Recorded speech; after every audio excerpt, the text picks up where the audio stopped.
So to do is made easier by following through with the path I was talking about.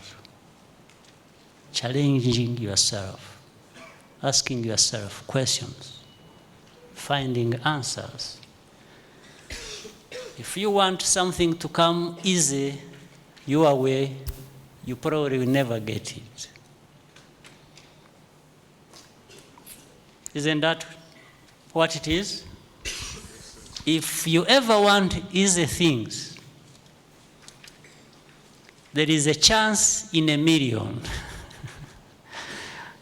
right? That maybe things will come easy. And if they come so easy, they won't last. I mean, I'm not responsible for this. I'm just, I'm not the one who made it to be like that. I'm only telling you something. At least some of us have even lived. Isn't it? Yes. Some of us are just telling you life stories or things that we've seen in life, at least from our vantage point. But that's what life is. But what the last point I was talking about is not this one, but I'm just building on that to talk about you as Rwandans and then you as Africans as well. You see, if you look across our continent, Rwanda inclusive, Rwanda being one of the Africans, there is this state of affairs on our continent that many times is really depressing. Yet, as we sit here as Rwandans, as many Africans you know, we are as capable as anyone. Don't you think? Yes.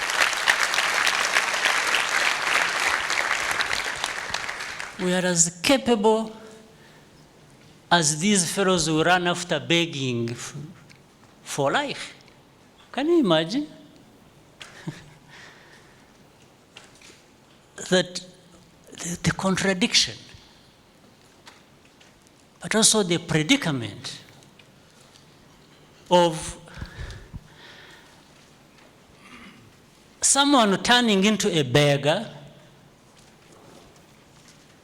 and you are begging from somebody who is as capable as you are, or you are capable and are as good as. Can you imagine that for a moment? And this goes on year in, year out, decade in, decade out.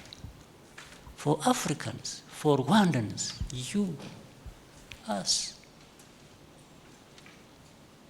So what is it? So I want to give this to you as a challenge, and as you go about your lives and as you keep growing, keep thinking about it. And think about the role you can play even as an individual to make a difference. Right? I rest my case. So,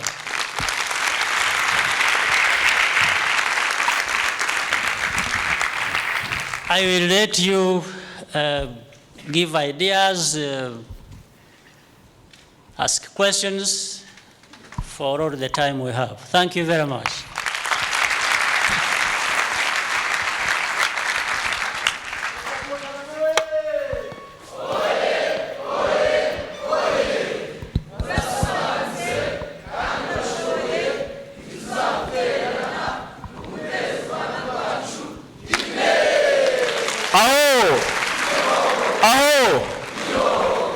Murakoze nyakubahwa Perezida wa Repubulika ku mpanuro muduhaye.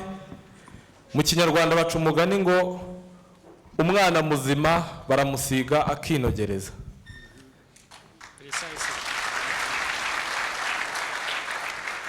Ndangamirwa uko akura akazanisiga akinogereza. murakoze cyane.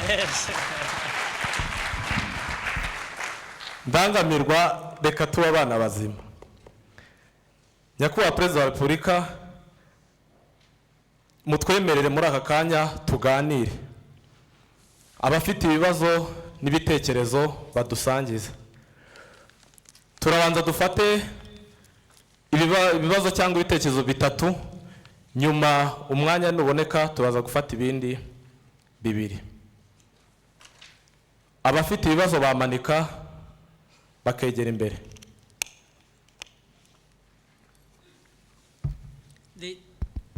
Bashobora no kubarizaho bari bivuga izina gusa. Ndabona uwa mbere hano. Murakoze, nitwa Salome Tuyisenge. Nashaka kubaza ni iki kiguha imbaraga zo gukomeza guharanira iterambere ry'igihugu? Murakoze.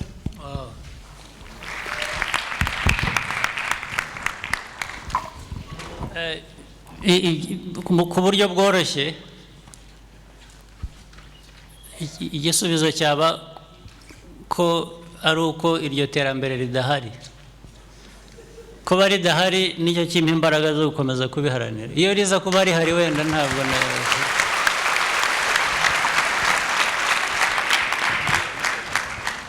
sibyo.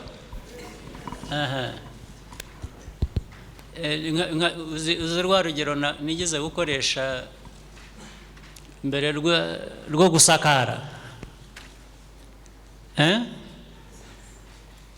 Buriya abantu batanyagirwa ngo bamererwe nabi ntabwo bakwibuka gusakara. So the pressure yo kunyagirwa ituma ushaka gusakara. So iterambere kuba ritariho tumeze nabi kuri aho tumeze bikwiye gutera buri wese imbaraga gushaka kubiharanira. Sibyo?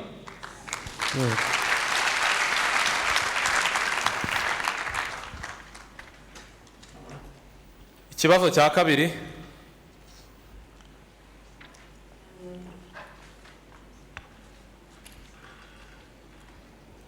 Murakoze, Nyakubahwa Repubulika. Nitwa Leya Tumusime, ndi mu isibo yo kwihesha agaciro, ndi umunyeshuri mu gihugu cy'Ubuhinde. Ndabanza kubashimira cyane. Mu Buhinde. Ndabanza kubashimira cyane kubwo ijambo ryiza mutugejejeho. Ntabwo ari ikibazo, ni amatsiko nshaka gusobanukirwa. Ese ni iki kijya gishingirwaho kugira ngo itegeko nshinga rihindurwe ku buryo Nyakubahwa Repubulika mwazatuyobora ku yindi manda nka generation yacu tukabasha kongera nanone kuba twagira mu bikorwa byo gucontributinga mu kubaka igihugu tutakira abanyeshuri mukiyobora? Murakoze.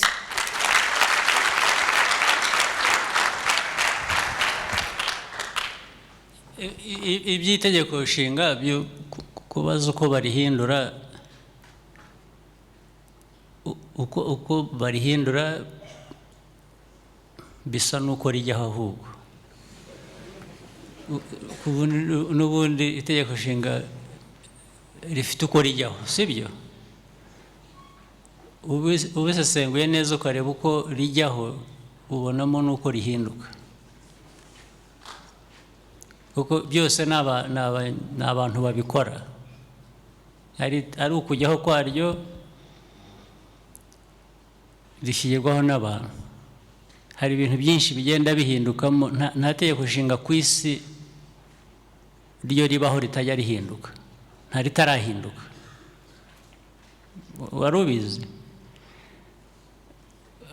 Ku isi yose hose, usibye ko hari n'ababaho batagira n'amategeko nshinga ahubwo buryo. Wari uzi ko hari ibihugu bitagira itegeko nshinga? Wari ubizi?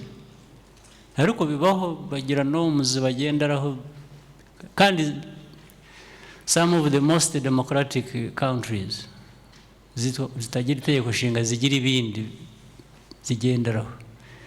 Ariko icyo bavugaga cyari simple, naho ndi bukigarukiriza gusa. Ibindi uko biba affected, uko bihinduka sinirwa mbijyaho, ariko igisobanuro nashaka kuguha ni ikigarukira ku cyo wari uvuze cya uko itegeko nshinga rihindura, uko rihinduka niko rijyaho, niko bikorwa n'abantu, bigira uburyo bikorwa. Icyo rizahindurirwa cyangwa ryahindurirwa ntabwo ari cyo nirwa nganira ngewe, kuko ngira ngo nawe si cyo icyangombwa cyari kumenya uko bihinduka. Reka tubigarukirizaho.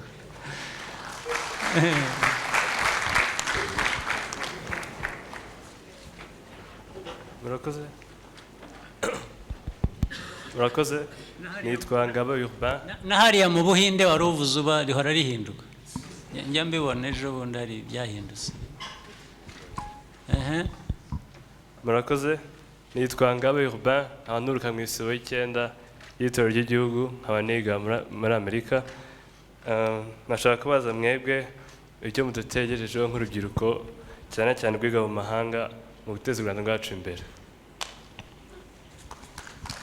Icyo tubatezeho, icyo mudutezeho mu guteza u Rwanda rwacu imbere. nibyo navuze nkitangira kurinda ndangiza. Murakoze. Ni ukwiga, ni ukugira ubumenyi, ni ukugira ikibaranga, ni ukugira mugahaha, bya bindi byo guhaha, abaganga, aba engineer, abagoronome, abiga indimi, abakora byose, kwiga ugahaha.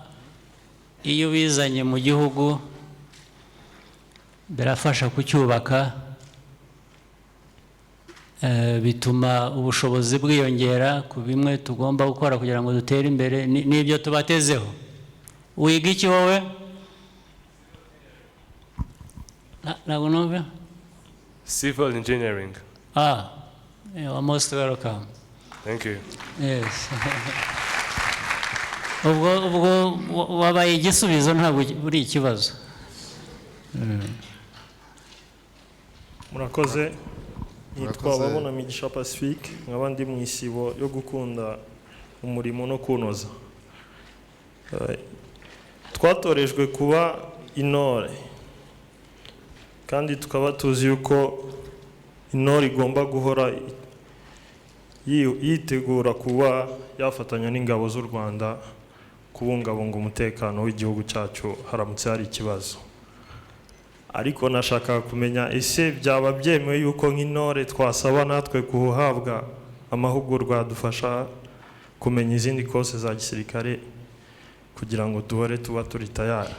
Murakoze. Bavuze ko bitwa nde?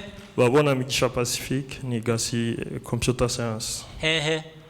Narangije igice kimwe Brazzaville, ngubu ndi Butare muri UR. Okay. Ikibazo cyawe kiroroshye rwose kandi kirashimishije. Na mu gitondo ngira ngo abayobora ingabo bari hano bagira gahunda bahamagarira abanyarwanda, bitari ari uburyo bwinshi, haba muri ubu buryo bashobora no kuzongera n'igihe byajya bitwaramo buramutse mwe mukibonye icyo gihe, mu byo bigisha bakarushaho kubigisha ibindi bijyanye n'ibyo usaba.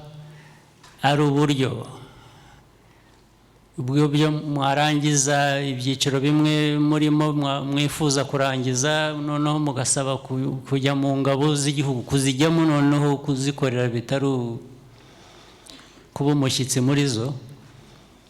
Nabyo birashoboka, byose birashoboka. Ku byo wabajije nta kidashoboka, ahubwo birafasha kugenda byongera ubushobozi mu buryo bwo kurinda igihugu cyacu.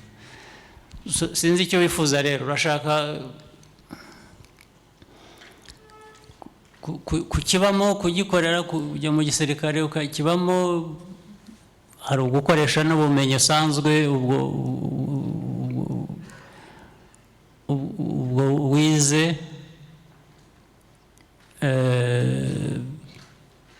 hari no kubyubakiraho ukajya no mu bundi bumenyi bwa gisirikare, nyine byose hamwe ukabikoresha. Icyo ushaka ni iki, icyo wifuza ni iki? kuba twabyubakiraho. Aha, ubwo rwose we ukurikiranira hafi, hari uburyo ngira ngo iyo ari ingabo z'igihugu, ari abapolisi, ari ibindi bijyanye n'umutekano, bagira igihe cyo gushaka abanyarwanda, n'ubundi ko ari ibyanyu, mutabigiyemo bizagibwamo n'abandi.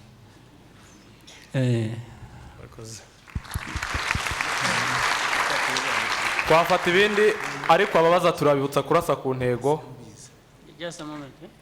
Murakoze. Amazina yanjye. Aha, komeza. Amazina yanjye nitwa Ishimwe Irene, nkaba ndi mu isibo ya 8 y'icyerekezo 2020, nkaba niga mu Bufaransa. Ikibazo cyanjye nagira ngo mbaze niba mwadusobanurira byimbitse mu gikurikizwa mu ihindurwa rya guverinoma. Ngo iki? Kugira ngo nsobanuze byimbitse mu gikurikizwa kugira ngo habe ihindurwa rya guverinoma. Hanyuma nimba ari ibishoboka mwe mwadusobanura n'impamvu habaho ihindurwa ry'abayobozi bamwe na bamwe bava muri minisiteri zimwe na zimwe bari barimo bahindurwa bajya mu zindi, cyaba kibitera. Murakoze. Aho ba mu Bufaransa haba guverinoma cyangwa zirahinduka? Ntabwo ujya ubaza ngo bakubwire, uzasanga bisa igihindura za guverinoma zo mu Bufaransa kugenda gusa n'ibihindura guverinoma z'ahandi. Wari wabibaza? Ntabwo nari narabonye uburyo bwo kubibaza, nyakubahwa Perezida. Nusubirayo uzababaze, uzagaruke nzakubwira. Murakoze. Nyakubahwa Perezida wa Repubulika, mutwemereye twafata ibindi bibiri. Thank you, Excellency. My name is Mugisha Ronald Ian, Platoon 7, Isibo, Kuyesha Gatsibo. Rwanda is currently chairing the East African integration, and we understand that the Commission is working on its monetary policy to make sure that the East African community has one common currency. His Excellency, how do you intend to achieve that? Because I doubt if this will not affect Rwanda, as its currency is more variable than other countries like Uganda and Burundi. Thank you.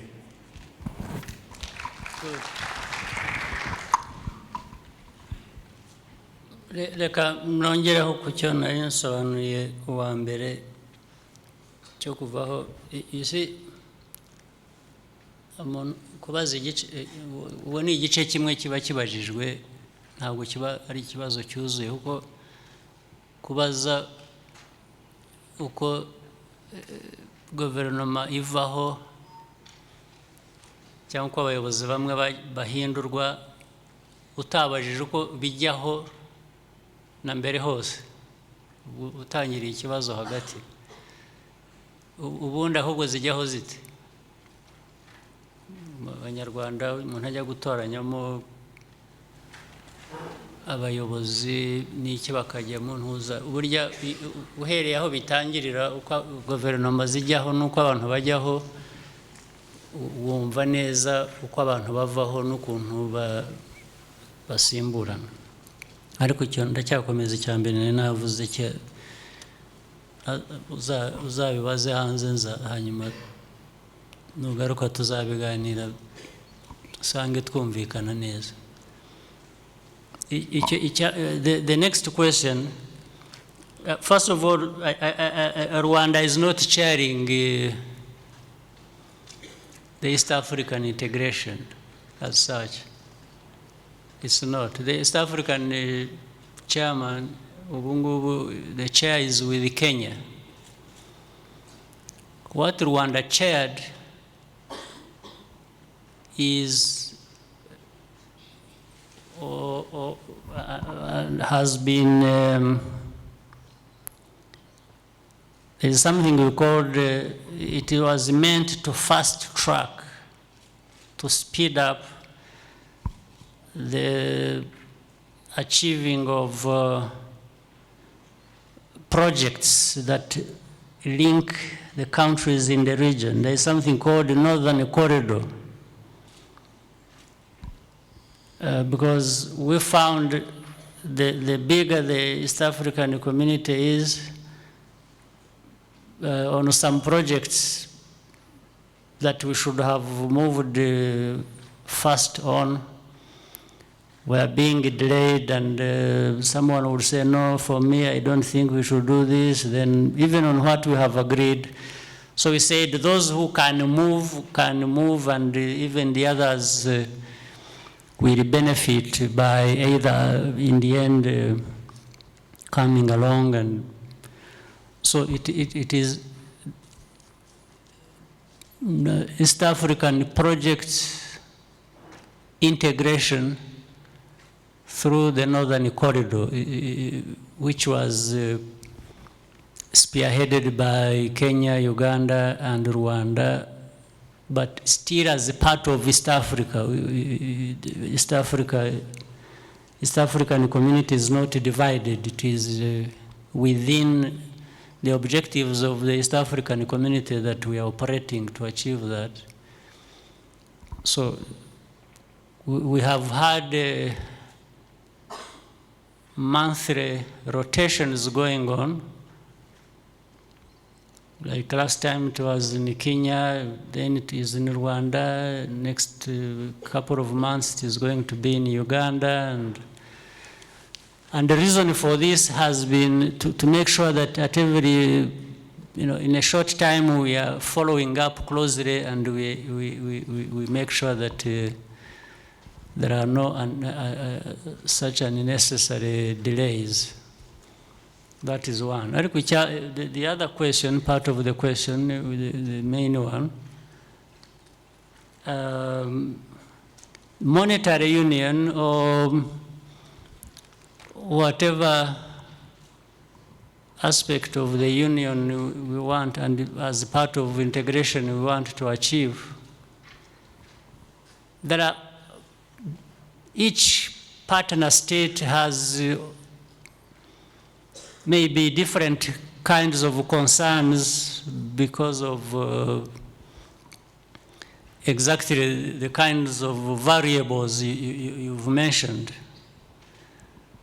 That's why at every stage we discuss, we talk about each partner state's concerns. Some may have similar concerns, others may have totally different concerns, but we move as a region, so we put all that together, discuss that, then find a solution that at least to an extent satisfies everybody. We find a solution that will satisfy everybody. We accommodate. There is a lot of accommodation in the process. So the worries you have were expressed every day, and at every stage as we integrate. But the most important thing is for people to sit down and listen to one another and find a way around whatever challenges for again, the same common goal, which is integration. So achieving integration is a journey, it has challenges, but we must address these challenges. Murakoze nyakubahwa Perezida wa Repubulika.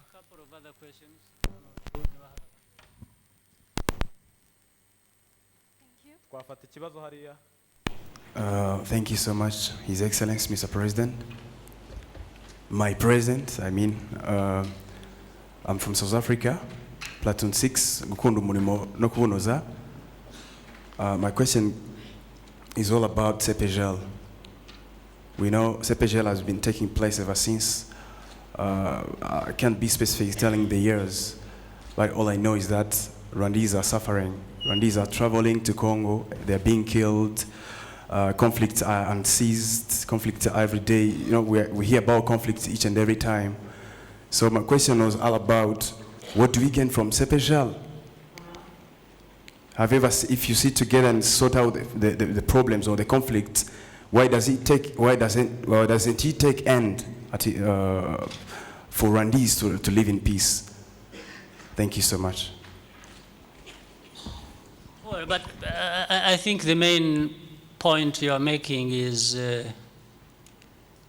we need stability, we need peace in the region, we need to benefit each other. That's the main point. Whether CPGL as an organization exists or not, that's the way I would put it. For me, CPGL is just a name of something. But the most important thing is what you have said. We need peace. We need, whether we achieve it through whatever name, CPGL can change the name and be called something else. I don't mind. Or it may not even exist. I wouldn't mind. As long as we are getting the main things you've talked about. Can we have...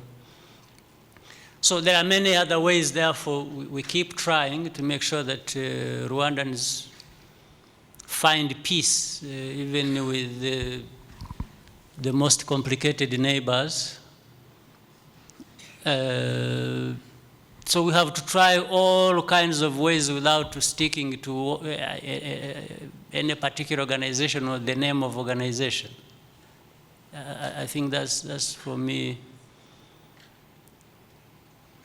In which case, if CPGL is not giving us anything, then it's just a name. So let's even forget about it and stick to things that would give us some kind of meaning we want or solutions we want.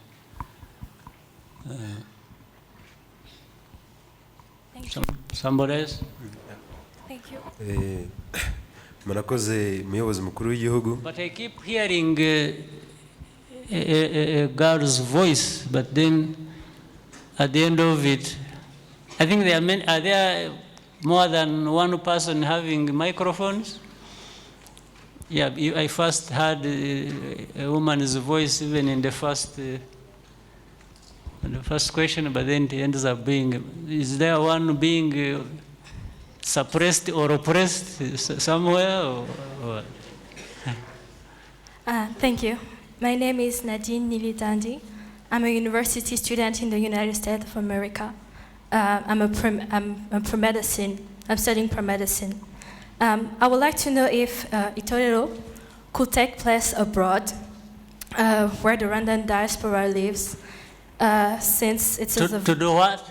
Take place abroad. Outside of Rwanda. Outside of Rwanda. Yes. Since it's very beneficial, and I know that it took place in Belgium once, and I wish that maybe us who have been trained here could also take part in it and training others.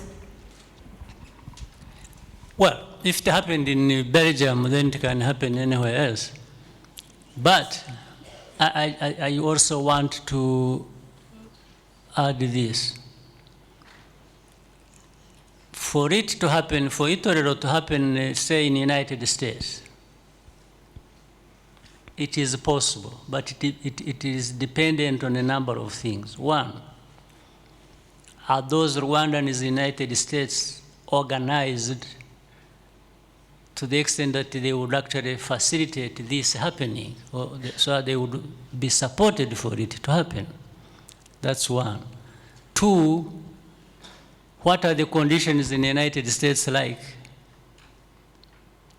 To the extent that they may allow certain things to be done there from outside of the United States.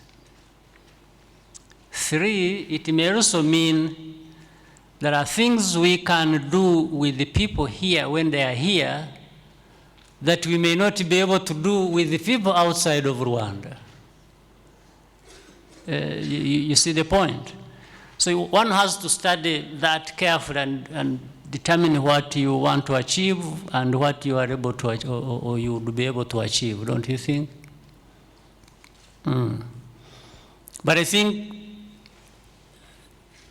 there is more value doing it here because you facilitate people not only from the United States but from other places to be together. And then I'm not sure hano sinzo bavuze ko babigishije ngo ukoresha imbunda. Well, I know guns are everywhere in the United States, but I don't think they would allow us to put you together and give you guns and start shooting around. Don't you think? Is that going to be possible? At least it's not easy. Even in states where the laws allow guns being everywhere, would still accommodate these Banyarwanda getting together and doing all these kinds of things. So ariko niba ari ukubicaza kubahuriza hamwe umuntu akaza akabaha ikiganiro, we send different ministers to talk to you and other leaders, maybe that can be achieved, but that would be minus some other few things we may not be able to do outside of the country that we can do here. But it also depends on the organization, whether Rwandans would, the numbers, the level of organization that would really make it cost effective to run such a Itorero. You get the point?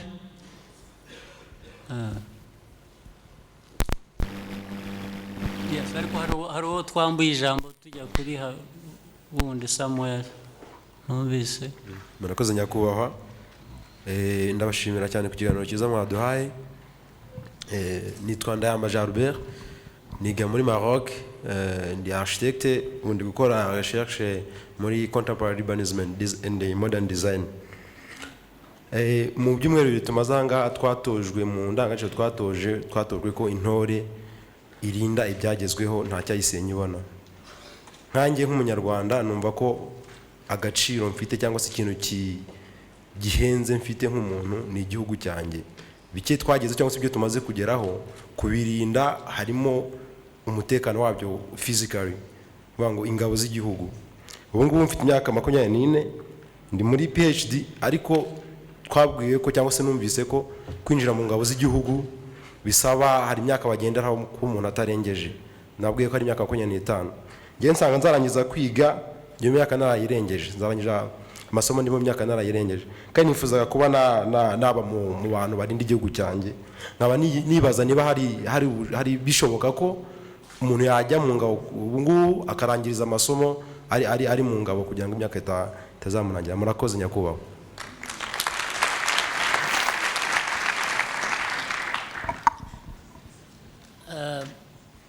Ntabwo bigoranye cyane, ngira ngo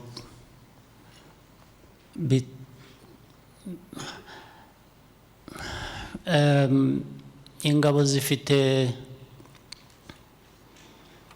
what I would call windows nyinshi, amadirishya menshi binyuzamo abantu bashobora ntabwo abantu banyura mu madirishya, banyura mu miryango. So hari imiryango myinshi bitewe, barabanza bagasobanura ubundi ibishaka abantu bakiri kare ni nka cadet courses, abakire bagomba kuba bari bato, bafite imyaka ntarengwa. Ariko ndibwira ko mu gisirikare cyacu no ku yindi myaka hari urundi rwego bagutwariraho bitewe na mutual interest. Mutual interest ni ukuvuga ngo urashaka kuza mu ame ariko na ame nayo irashaka kuzamo kubera interest gufitemo because of certain qualification or certain skills. Do you get the point? Let me be provocative and say something. If you came to the army when you are 30 and you say, I want to join the army, which is your right. And then the army asks you, say, oh, what qualification do you have that we may be interested in? And you say, I'm a political scientist. They may say, oh, you know, we have many political scientists in the army, so we are not taking you. But you may come and, like you are saying, you say, I'm an architect, fit my PhD in architecture, and then they say, oh, we've been looking for architects. We are happy to have you. They will not put you through a cadet course. They may design another course for you that integrates you in the army. Or somebody may come and say, I'm a medical doctor, and they say, oh, we've been wanting medical doctors in our army, so we'll take you. So the door is not entirely closed on you, even when you spend another 2-3 years. But it's a kind of conditional, right? So I may guess right away that our army may not be having many architects, and they may want, or a mechanical engineer. And really there is a simple thing. We may have a lot of things, the equipment and projects that require certain skills that have been very low. It's not just in the army, it's in the police, or it's outside in ministries. There have been skills that are lacking, and the people want to have these skills, so they may. Okay? You got the point? Good. CDS is that the Chief of Defense Staff is here, so I think, is that a proper explanation? Yeah.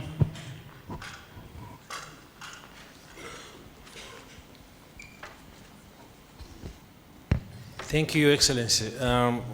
The explanation you just gave is very sufficient, but we'll also follow up with him and have a conversation with him.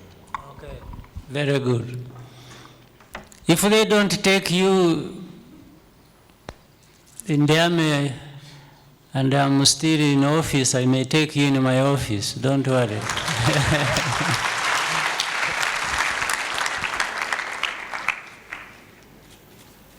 uwo mwari uri imbere yawe.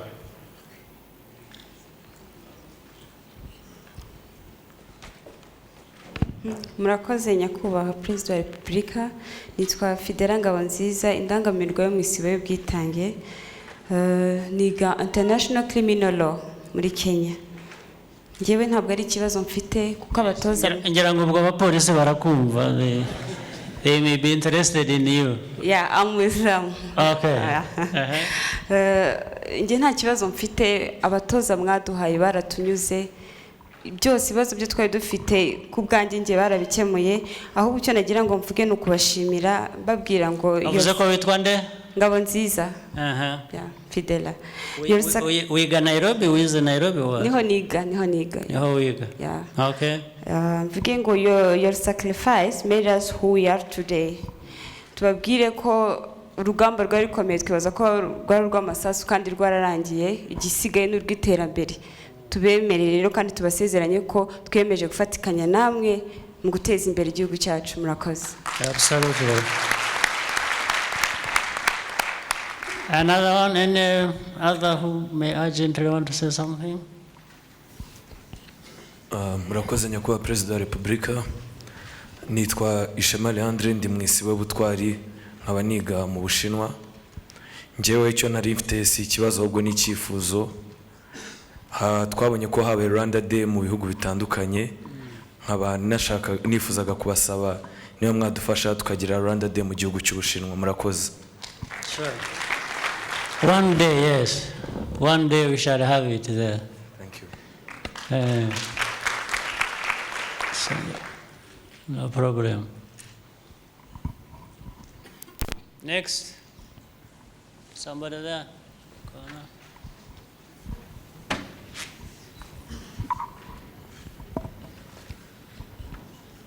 Murakoze Your Excellency, nitwa Ndungutse, ndi mu isibo y'Ubunyarwanda.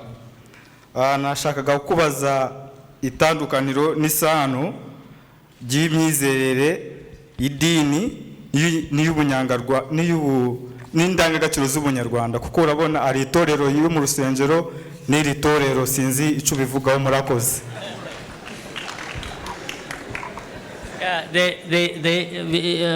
Okay. I can see somebody might have confused you with some. Itorero ry'ama, ariko ndibwira ko igisubizo kiri sinzi mu bisobanuro mwabahaye bagitangira itorero, ariko ngira ngo meaning y'itorero byasobanutse cyangwa n'amateka yaryo. Amateka itorero yari ugushyira abanyarwanda hamwe, abanyarwanda bato. Itorero twavuze ko ari uburere, ni nk'uburere batoza abantu bya bindi byose navuze, umuco, identity, no kurinda umutekano w'abantu n'igihugu. Itorero ryari nko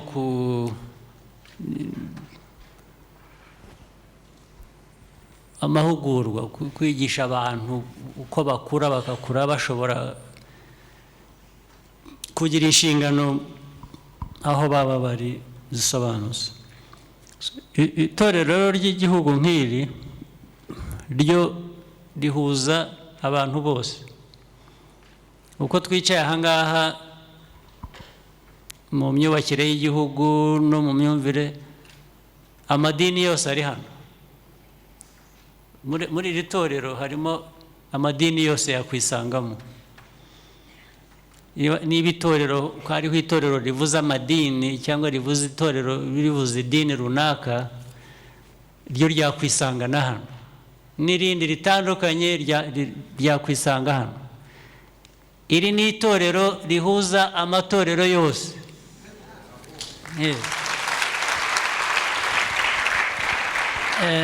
Ni itorero ry'igihugu rihuza abanyarwanda bose, icyo baba bemera gitandukanye n'icy'abandi. Aha hazamo abasilamu, hazamo abagatulika, hazamo abaporoso, babamo ayo matorero menshi atandukanye, bose bakwisanga hano. Ntabwo itorero iri ni itorero ry'ubunyarwanda. Iry'amadini ni iry'uwemera iryo dini, ariko idini ryacu hano ni irihuza amadini yose. Tugakorera ni idini ry'igihugu warirangiza ukajya gukorera idini rindi rya ushaka. Sinzi rero niba hari icyo bigufashijeho.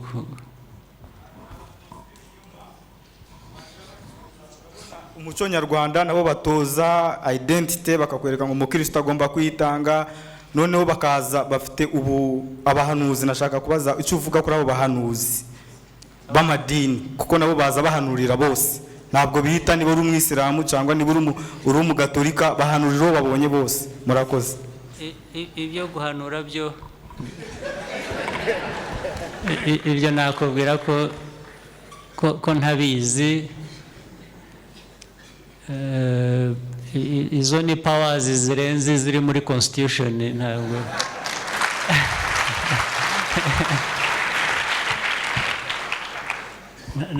ibyo birandenze, ntabwo mfite uko nabisobanura. Ibyo ntabwo biri muri kategori yanjye yo ku isi hano. Abahanuzi ibyo uko ni ukwemera kundi kutari mu murongo wanjye.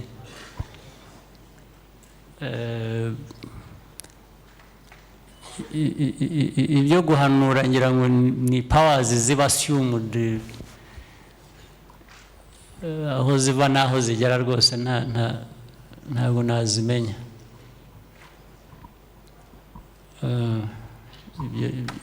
Ibijyanye no kwemera n'Imana n'ubuhanuzi, ibyo ni ibindi bindenze.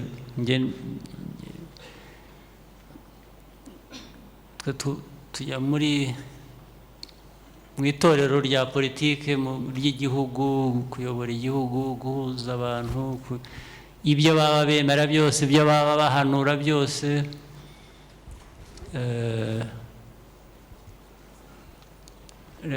Nguha urugero rumwe, igisobanuro kimwe. Kera buriya najyaga ngira amahirwe, sinzi niba ari amahirwe, hari abantu bajyaga baza kundeba kuva nkiri mu buyobozi bundi, naho mbere perezida, nahoraga mbona abantu bambwira ko bashaka kumbona, ko banzaniye ubutumwa, ngira ngo by'ubwo buhanuzi, banzaniye ubutumwa bw'Imana, ko Imana yavuganye nabo ikabantumaho. Ariko ngeze aho numva atari byo. Ndababwira nti niba koko muvugana n'Imana yabatumye, ubutaha niyongera kubantumaho muzayimbwirire ko nshaka direct line.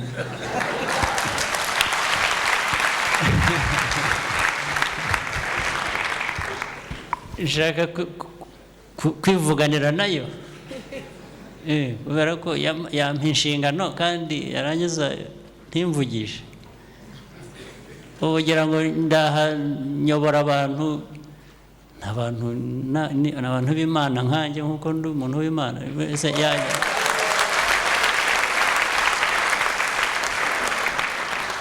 Byashoboka niho namenyeye ko hagomba kuba harimo ikinyoma, kubera ko Imana ntabwo irobanura,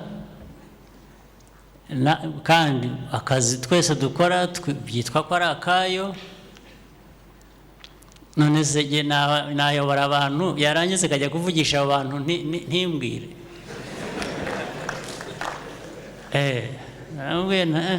Urampenda. Abantu bajyaga baza kumbwira, nabwo ntimwe murampenda, mwebwe muzambwirire iyo Mana yanyu muvuga ibantumaho, ko nanjye ndi uwayo, ndashaka kwivuganira nayo. Iyo utuma abantu iteka message, hari ubwo iba lost hagati aho ngaho. I don't want the message to me from God to get lost through the messenger. Don't you think? So ibintu bya